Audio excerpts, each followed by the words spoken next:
नमस्कार मंडळी, मी राकेश देशमुख. आता मी महाराष्ट्र राज्य परिवहन अंतर्गत बसमधून प्रवास करत आहे. साधारण मी हा प्रवास करत आहे, साधारण 40 किलोमीटर अंतराचा मी प्रवास करत आहे. परंतु या ठिकाणी कुठेही सीट रिकामी नाही, म्हणून या ठिकाणी मी उभा राहूनच प्रवास करत आहे. आणि मी तुम्हाला दाखवू इच्छितो, काही प्रवासी जे आहेत ते स्टँडिंगने आहेत, उभे आहेत. तुम्ही बघा,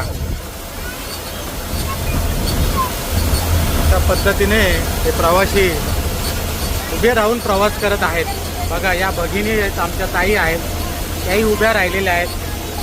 या तिकडे मावशी आहेत, त्या बसून प्रवास करत आहेत. बाबा आहेत, बघा तुम्ही. अशा पद्धतीने ही गाडी भरगच्च भरलेली आहे. तुम्ही बघा, आपल्या देशाला, आपल्या राज्याला बुलेट ट्रेनची आवश्यकता आहेच, परंतु त्यासोबत जे राज्य अंतर्गत जो गरीब वर्ग प्रवास करतो, मध्यमवर्गीय प्रवास करतो, त्यांना आपण सरकारच्या माध्यमातून काही सुविधा आपण देणार आहोत की नाही, अशा पद्धतीने हे जे प्रवासी वर्ग असतात ते उभ्याने प्रवास करतात. तुम्ही बघा, महाराष्ट्र राज्य परिवहन मंत्री माननीय प्रतापजी सरनाईक यांना मी सांगू इच्छितो की आपण या बसच्या संख्या आहेत त्या वाढवाव्यात, जेणेकरून हा जो प्रवासी वर्ग आहे तो अशा पद्धतीने प्रवास करणार नाही. तुम्ही बघा, प्रवाशांची अवस्था बघा तुम्ही. असं 40 किलोमीटर, 45 किलोमीटर त्यांना उभ्याने प्रवास करायला लागतो. बाबा, कुठे चालले तुम्ही? काय नाव आपलं? शिंदे, DM शिंदे. बायाच्या मानानं आपण बसलं पाहिजे खाली. बरोबर.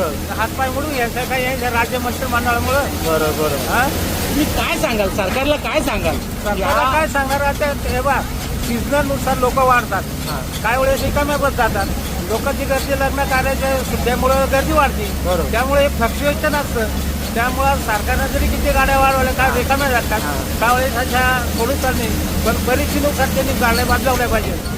पण बाबांचं असं म्हणणं आहे की जी वस्तुस्थिती आहे ग्राउंड लेवलला, ती मीडियाच्या माध्यमातून असेल किंवा लोकप्रतिनिधीच्या माध्यमातून ते सरकारपर्यंत पोहोचणं गरजेचं आहे.